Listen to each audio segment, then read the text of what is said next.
Hi, friends. Welcome to Holly's Highlights, a podcast designed to encourage, inspire, and equip you to intentionally live your life full of purpose. I'm your host, Holly Kirby, motivational speaker, leadership cultivator, marketing strategist, and personal cheerleader. Let's check out today's highlight. This episode brought to you by Healing Nations. Are you looking for ways for your church to show compassion and promote God's justice? Healing Nations exists to create long-term partnerships between North American churches and Indigenous ministries and churches around the world. Through holistic discipleship and cross-cultural engagement, we facilitate opportunities for the transformation that comes from obedience to live out all that Jesus commanded. Visit us at healingnations.net for more information. My dad is very passionate about missions and truly reaching out across the world and helping others in need. I love watching to see where he gets involved. But recently he was sharing with us about one of the nonprofit organizations he's helping called Mercy Ships.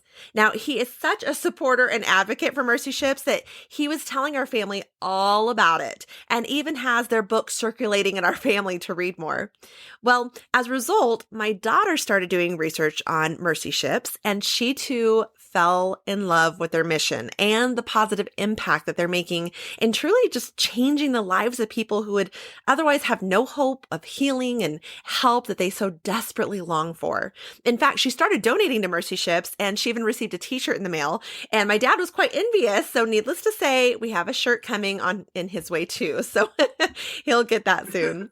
But I thought I'd check into whatever my daughter's heart was so captivated by, that here she is at 14 years old, and she was donating a good amount each month. She still is, to help such a cause. And I got to tell you, I can see why she felt led to give. After learning more, I found that globally, 5 billion people lack access to safe surgery. In fact, children, teens, and adults suffer and die every day from treatable causes. And one child in 8, that's one child in every 8 children, will die before the age of 5.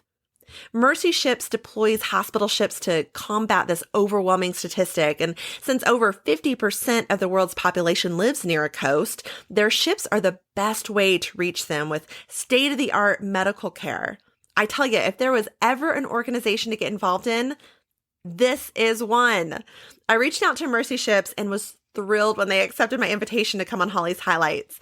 I truly feel so honored to have them with us today. In fact, Warrie Blackburn is with us, and since 1994, she and her family, her husband Brian, and they have twin daughters Addison and Alyssa, they have been serving as volunteers with Mercy Ship, whether it be on board ships as well as at their international office in Texas. Her husband, Brian, is a teacher by profession, and so he's worked in various roles in the Mercy Ship Academy, which is the school for the shipboard families. Over the years, Warrie has held a variety of leadership positions, most recently serving as the managing director of the Africa Mercy, which she did that, I believe, from 2017 to 2020.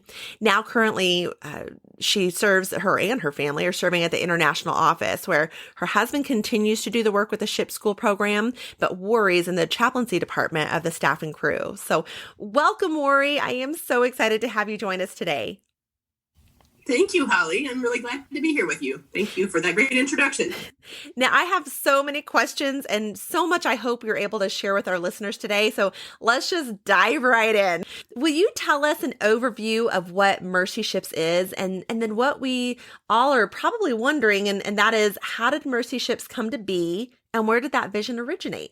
So Mercy Ships is a faith-based charity that originated, the vision of what has become Mercy Ships started in the 1960s, really, with our founder. His name is Don Stevens.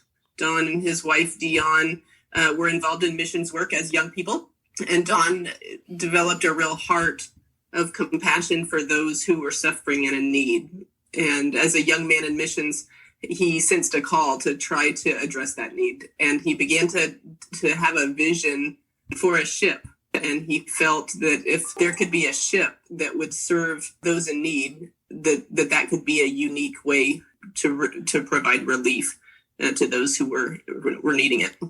Wow. So he began to pray about that and talk about that with his contacts. And in the 1970s, he was able to acquire our first mercy ship called the Anastasis. It was an old retired Italian cruise ship that he was able to purchase for pennies on the dollar, and that ship was eventually converted into what became a hospital ship. In 1978, Mercy Ships acquired the first ship called the Anastasis. And in the years following that, then we acquired some additional vessels, which were also refitted to eventually become medical and relief vessels to provide relief and assistance to those in need around the world. Don's original vision was to be able to provide immediate relief to those in emergency and kind of disaster situations. And at one point, we've had as many as four ships in operation around the world.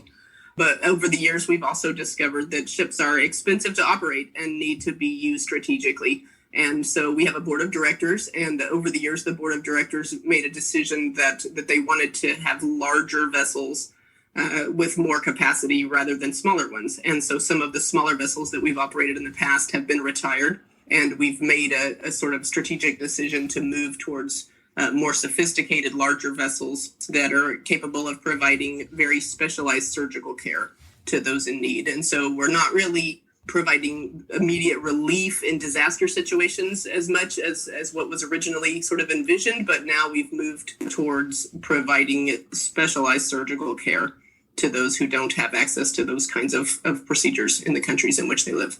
How many ships do you have currently activated then? So as you mentioned, my husband and I lived on a ship called the Africa Mercy for the past 3 years. And the Africa Mercy has been the only ship that's been in operation since 2007. At that time, the Anastasis was retired. The other ships had also been retired at that time. And then we also began construction of a new ship called the Global Mercy that we are very excited about. And the Global Mercy has been under construction. It's a new construction project. All of the ships, including the Africa Mercy that we have operated over the 40 years that we've been doing this, have been refitted vessels that previously had another purpose. The Global Mercy is different because the Global Mercy has been built from the keel up to be a specialized surgical ship. And so we're very excited about that one. And that ship has just been delivered to us by its shipyard. And it's in the process right now of sailing to Europe, where it's going to embark its first crew. And we hope to have the Global Mercy in service sometime early next year. Wow, that's awesome. Now, are the ships assigned certain areas or regions? So in Mercy Ships, we really are just targeting Africa at this point. There's so much need on the continent of Africa alone. So we are just staying around the continent of Africa. Most of the years that we've worked in Africa, we've been in Western Africa and served many nations from Senegal on the far west coast of Africa to more central Africa over in the area where Cameroon and Congo are, and everywhere in between. We've made some trips down into the southern part of Africa, serving nations like Madagascar and South Africa, but our most heaviest investment has been in West Africa. Now, you mentioned the trips that they make. How long does that ship stay in the port? So do they go and just kind of dry dock for months, or what does that look like? It's interesting, that people would like to serve with Mercy Ships, and they envision sailing on a ship and going places and doing things. But ironically, our ships are quite often docked in a single port for almost a year at a time. So our model is that we send the ships into the countries that we serve, usually for about a 10-month deployment. And so the ship will arrive in a particular nation, dock in its port city, and remain docked in the exact position there for almost a year, for usually around about 10 months. And then the ship always has to have a bit of technical work, repairs, maintenance, and those kinds of things in order to be compliant with marine law. So every year we have to take the ship in to a yard location where it can be maintenanced and surveyed. And that gives us an opportunity to move from one country to another and then start another 10-month field service in the next place. How many people are able to be helped at each port then? You mentioned a 10-month service time frame. What does that look like as far as how many people you're actually able to see and help process through in some way or another during that time? We do a few different kinds of projects that are all essentially related to medical care and surgery. So the ship has operating rooms on board. The Africa Mercy, the ship that we lived on, had 5 operating rooms and ward capacity for patients to be admitted and to stay residentially on board the ship as admitted patients. We could admit about 75 patients at one time on board the ship together with our crew and the others who live on the ship. So we're providing surgical care on board the ship for very kinds of specialized needs that people have.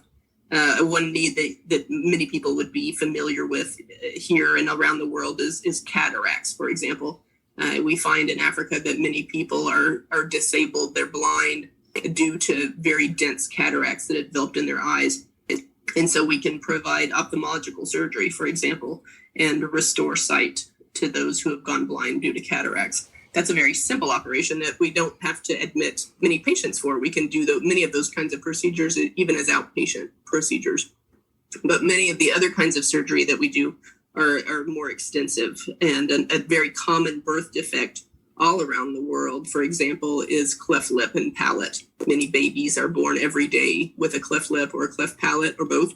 And those kinds of conditions are readily treated if a child is born in a hospital in our country, for example. But in Africa, there aren't as many surgeons and not as many hospitals that are capable of doing that kind of work. And so many children are born with that condition and then continue to live their life with the cleft lip or the cleft palate that they're born with.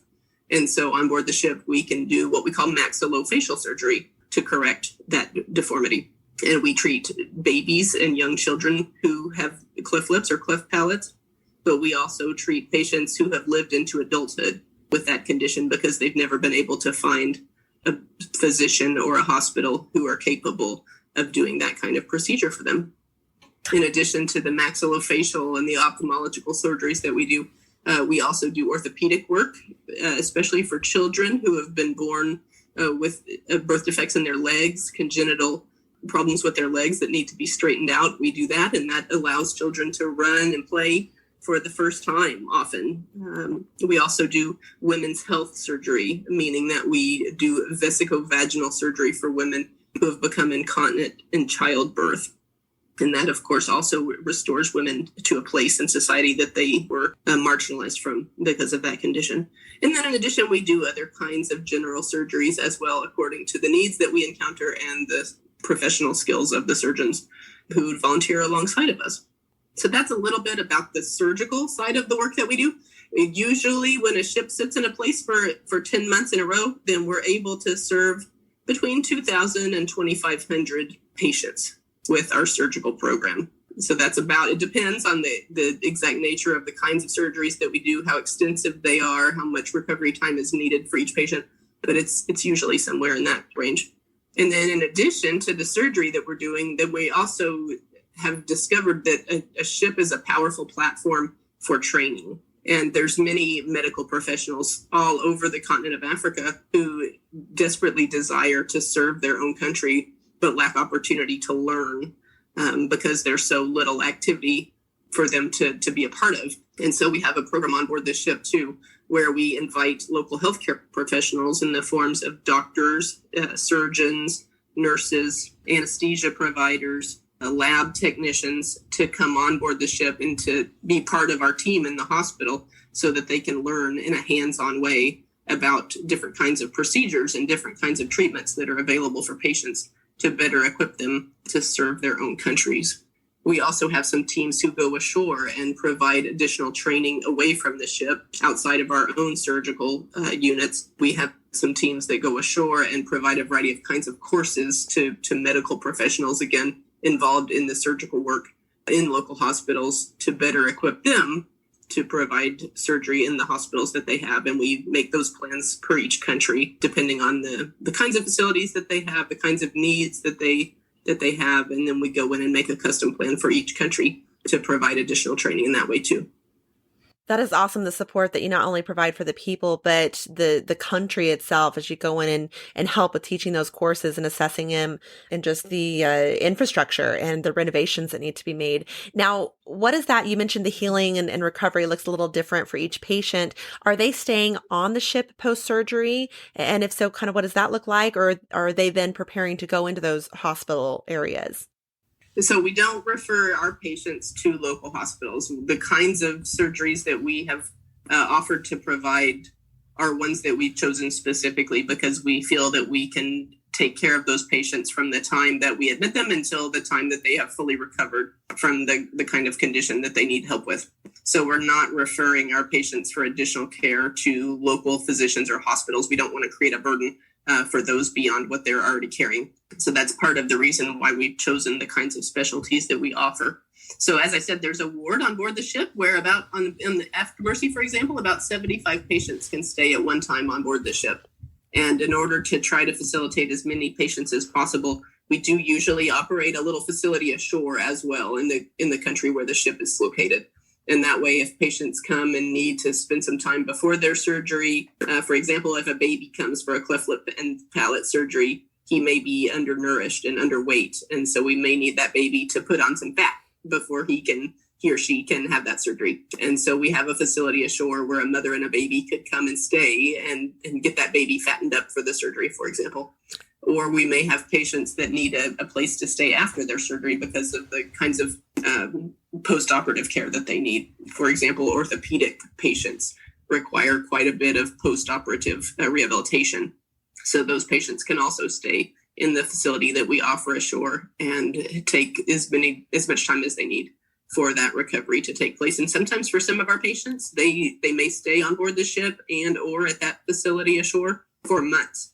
So another kind of maxillofacial surgery that we do has to do with facial tumors. And if you log on to our website, mercyships.org, you would probably see some pictures of patients who have had big disfiguring tumors in their face and jaw. And we're able to remove many of those kinds of tumors, but it takes quite a while for patients like that to recover with the post-operative surgery that they need to fully restore the look of their face. So we can offer housing and accommodation for our patients for as long as they need.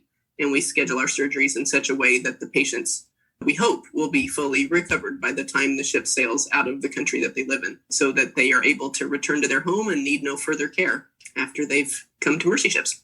Wow. How do the people hear of the ship coming, and what is the process for them to be seen and be treated? That's a good question. So a couple of things. For one thing, as I mentioned before, we've been operating in Africa now for about 30 years. The first Mercy ship, the Anastasis, called the nation of Togo in 1992. And over the years since then, we've made return visits to many of these countries. And so we've developed a bit of a reputation among the people and among the healthcare professionals in those countries. They know who we are. They know our credibility. They know the kinds of work that we're doing. And so there's a bit of word of mouth that takes place when a ship comes in. People know the kinds of things that we can offer. And so many people come forward in that situation. We always send a team ahead of the ship to live in the country where the ship will be visiting. And that team can live there for quite a long time, up to, a year or more, preparing for the ship's arrival. And so the teams that we send in ahead of the ship work alongside the local healthcare professionals, alongside the church in that place, alongside the government, to do some communication about the fact that the ship will be coming and the kinds of surgical procedures and the kinds of training opportunities that will exist with that. And we begin to create a list of the patients who need care and the persons who would like to be trained. And we have all that ready by the time the ship arrives. This has got to take a lot of volunteers. Roughly how many volunteers does one 10-month service take? And are any of them permanent staff? There are many of us who are career missionaries, let's say, with Mercy Ships, but we rely on very many other volunteers who come and serve in a short-term capacity.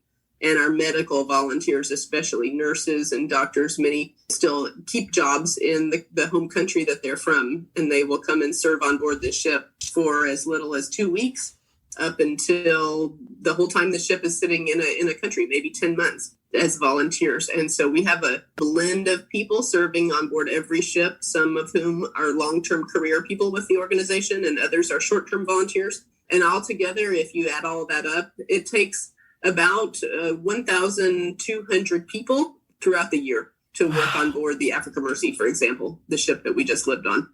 All of those people are not there at one time. The crew on board the ship at any one time is about 400 people, but many of them are coming and going. So it takes usually about 1,200 people to staff the ship for a year. And so with the Global Mercy, our new ship coming online early next year, then we expect to kind of need about double that. We think we're probably going to need about 2,500 volunteers per year to serve on board both ships at the same time. That is incredible. Now, the only organization that I've ever heard of that is remotely like this would be the Doctors Without Borders. I actually had a doctor I used to go to who served in that. How does Mercy Ships differ from some of these other organizations, such as Doctors Without Borders? Well, I think the main unique thing that sets us apart as Mercy Ships is the fact that we are operating ships. Doctors Without Borders, there's many other mission agencies and nonprofits who are working around the world to provide medical care, but I'm not aware of any other mission that are utilizing ships to provide health care. And it is a very complicated thing that we do, honestly, because we have to operate a ship first and foremost in compliance with maritime law and regulations. On top of that, our ship is a hospital ship. And so it has to also adhere to medical guidelines of the volunteers and the crew that are serving with us, and also the host country who have invited the ship to dock in their port. And so that really makes us different than other medical missions. It makes us different than other shipping agents. And makes us different than other Christian mission organizations as well, that we have all of these layers associated with the things that we're doing. So it really makes us a unique operation, but also really a special one. And it's just, it's really a privilege to have been associated with it for all these years. There is one other organization called Operation Mobilization that operates ships as we do, but they don't provide medical care. Their ships are primarily used for evangelism. So I'm not aware of any other organization that's quite like us. Now, you mentioned those challenges of keeping up with running the ship and then, of course, the medical care you provide. Is there a biggest need for Mercy Ships right now, or perhaps a bigger challenge that you haven't shared with us yet that you could enlighten us on? Well, I think the biggest challenge that we face at the moment is recruiting volunteer mariners. Of course, the maritime industry in general has been hard hit by the coronavirus pandemic. And it's always been a bit of a struggle for us to find qualified mariners to come and work and live on board our ships. Mariners are accustomed to living on board ships that are sailing the high seas most every day. And our ships are not sailing the high seas many days at all. And for a mariner to come and live and work on board one of our ships, they forego the sea time or the practical training that they receive living on board ships that are at sea. And so it's a hardship for them to come and serve with us because they don't get to go to sea very often, as our ships are always docked in a port. But we have to have qualified mariners on board every ship in order to comply with marine law and to take care of the ship the way that it should be cared for. So it really is a prayer point for us that we would find godly men and women with maritime training who could come and work as deck officers, as the captain, for example, as engineers in the engine room, and to provide the kind of maintenance and repairs, the technicians that are needed to run a ship correctly are quite hard to find in today's world. Now, if our listeners are not in that field, then how may our listeners help? Do you have to be a medical professional, or who can volunteer, and what does that look like? Costs, accommodations, time commitment, so forth. So one of the things we haven't really talked about is the crew, and the crew on board the ships are volunteers, and they come from all over the world. They're not only American. We have a lot of Americans who serve on board our ships, but our crew come from every country. We have European volunteers. We have volunteers from Africa. We have volunteers from Asia and South America, and from every conceivable place serving on board the ships in various terms of commitment. And so it depends on what your commitment is and how long you can stay and what services you're offering in terms of how long you're allowed to stay on board the ship, what it costs you to do that. Each person assigns a commitment depending on the skill that they're bringing. So no, we don't just need medical professionals. For example, my husband and I, as you mentioned, we are not medical professionals. My husband and I are both trained as teachers, actually. And so my husband has spent his entire Mercy Ships career working in the school that exists on board the ship for the children of the families who live on board the ships. And our crew includes families, married couples who have school-age children who all live together on board the ship as a family. We have married couples who don't have children. Maybe they haven't had children yet. Maybe they're retired couples whose children have left their nest. but we have married couples without children, and we have single crew. So we have a whole variety of people serving on board our ships, again, for different commitment levels. A family, for example, would only come to the ship and live there on a sort of permanent basis, meaning for at least a year or two, because, you and I both are mothers of children, and we know what it is to take our family and to move to another place.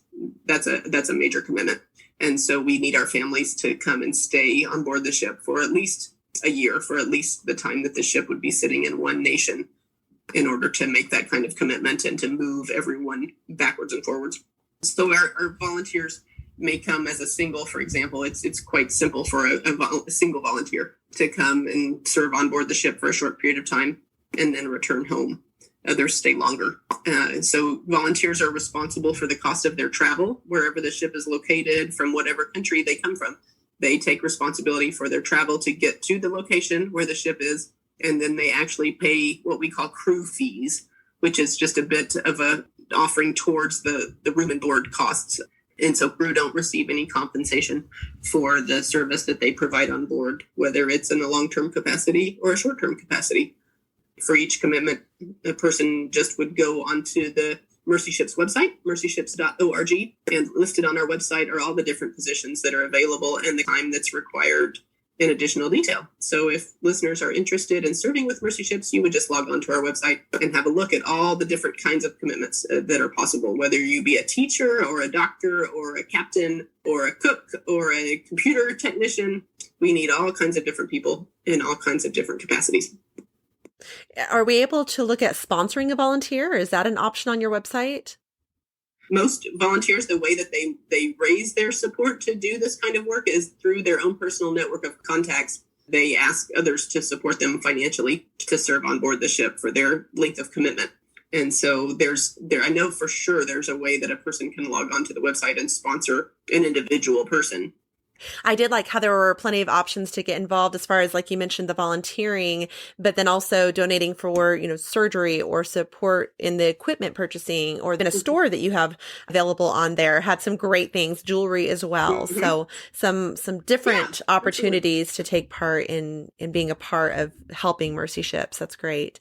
Now, we have a signature question here on Holly's Highlights, so where I would welcome you to respond as well. And that is, if you could go back and encourage, inspire, or equip yourself as a child, what would you tell your young self? I think that's a great question. And of course, I'm a mother of young children as well. And so the question challenged me even to think about it from the perspective of what would I want to say to my own child.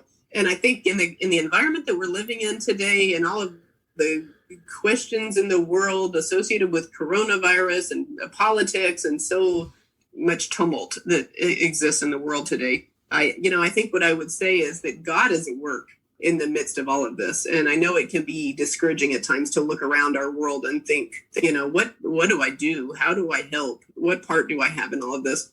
But I can say that after having lived all over the world and traveled and been a part of many things, that I do see how God is at work in the midst of all of this. And he is still good, and he is still on the throne. And the advice that I would give to my young self, or my own children, or to the children of those listening, would be that God has a plan and a purpose for each one of us. And Ephesians 2:10 says that we are his workmanship, with a plan made in advance for us. And so I would just challenge the listeners to say, what is God calling you to do today? And what would you, if I were to advise my young self, I would say, what is God calling me uniquely to do to serve him in such a time that he's called us all to live? He's at work, and he's got a kingdom that's on the move in our world. And so maybe the listeners out there are challenged to consider serving with Mercy Ships. Maybe it's in their own community, among people that they know. Maybe it's at home with their families and our children. But God has a plan and a purpose for each one of us. And so to my young self, I would say, what is God calling me to do at this time that's unique in the eternal plan that he has for all of us? I like that. Warrie, where can our listeners connect with you? My husband and I have a personal website, which is brianandwarrie.com. So my husband's name is Brian with an I, Brian, A-N-D spelled out. And my first name is Warrie, Warrie. So our website is brianandwarrie.com. And Mercy Ships' website is mercyships.org. So listeners can also find out more about our mission there or from our own personal website. It's all linked together. Perfect. I've got to tell you, serving on a mercy ship is truly on my bucket list now. So thank you so much for your time, but even more, thank you for the over 2 million people you have positively impacted through mercy ships and the over 100,000 plus surgeries that you all have performed, and truly the difference you're making in transcending borders and changing lives. You are so welcome. Thank you for having me on the show and for your interest and your support of our work and that of your daughter and your dad. It's wonderful to partner with so many people around the world. Thank you for joining me on this journey of life. I hope that today's highlight has been encouraging, inspiring, and equipping so you can go out and live your life full of purpose. I'd be honored if you'd take a moment to leave a review, or better yet, subscribe. We can also stay in touch by joining my email list at hollycurby.com. That's HOLLYCURBY.com. Until next time, make it a great day for a great day.